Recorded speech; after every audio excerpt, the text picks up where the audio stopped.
Hi, Dr. Smart. I have a couple questions after watching the TED Talk and stuff, and I was just wondering how having a fixed mindset or growth mindset really affect you on your day-to-day life.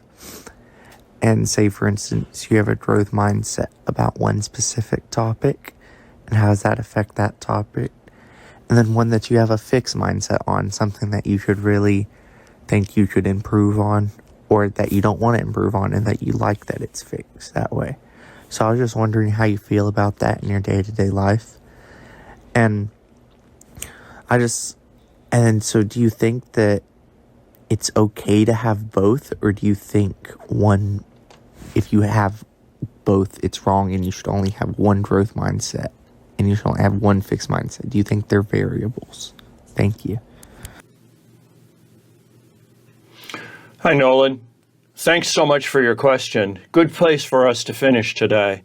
You ask about growth mindset in my life, and I've mentioned maybe in class that I grew up in Detroit, that my parents and grandparents worked in steel factories. My grandparents were immigrants during World War II, in which they stowed away on a ship, went to Ellis Island, got asylum, escaping Mussolini, and in doing so, they lived in Detroit, working in a factory, and I assume that they intended that ultimately that was the place to be, and it worked for them.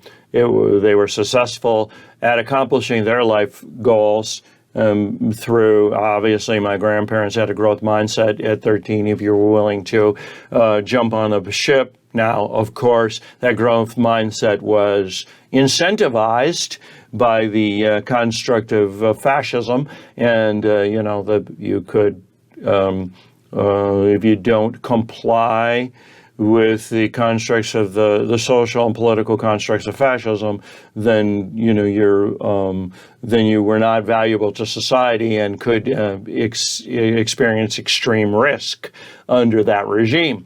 So again, they made the decision based on their risk model that they would stow away 13 years old in a ship, 3-month trip, seek asylum, end up in Detroit working in a steel mill, did well. My parents did the same thing, but somehow or another, the social influence, at 17, that I was not going to necessarily benefactor from that same. How I came to that, I'm absolutely not certain where the introspection came from, but I did decide that that did not have a percentage chance of maintaining safety, security, and comfort, food, water, and shelter for me. And it turned out that that gamble was correct. And, the people living in Detroit right now now have another 6 generations of people that have been out of work since they moved those factories to other countries. So the end state of my growth mindset was the need to get an academic influence into my life that I didn't know I needed, because I moved into restaurants and retail first. I took a hiatus from going to college after I graduated high school.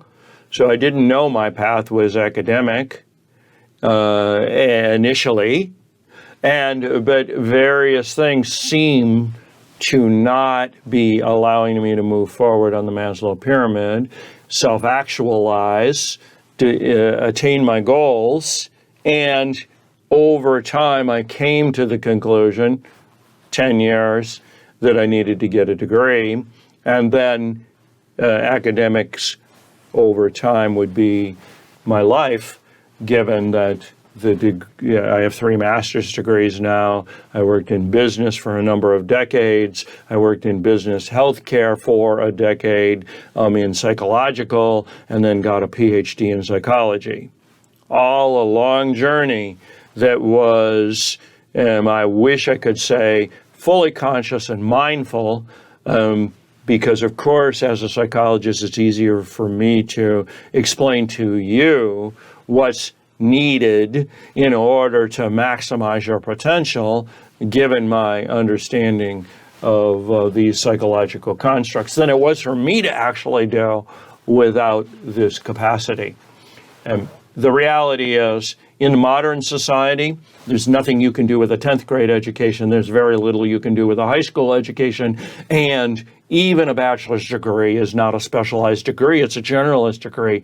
And then many people, a high percentage, will have to have master's degrees in a specialized economy in order to be effective in what the 21st century needs are.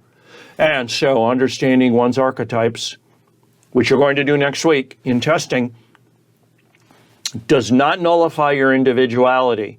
It just creates a category that our academic systems, our scholarly systems, our business systems can be mapped to, so that your individual strengths from a fixed pattern of thinking and behavior can be capitalized on, can be maintained, can be supported and encouraged by you and your relationships, and expanded upon with growth mindset through perseverance and grit to break those fixed patterns that no longer serve you.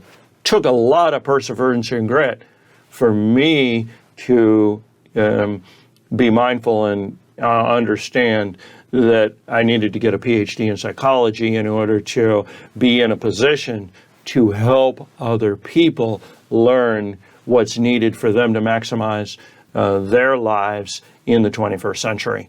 Thanks again for your time. Good discussion.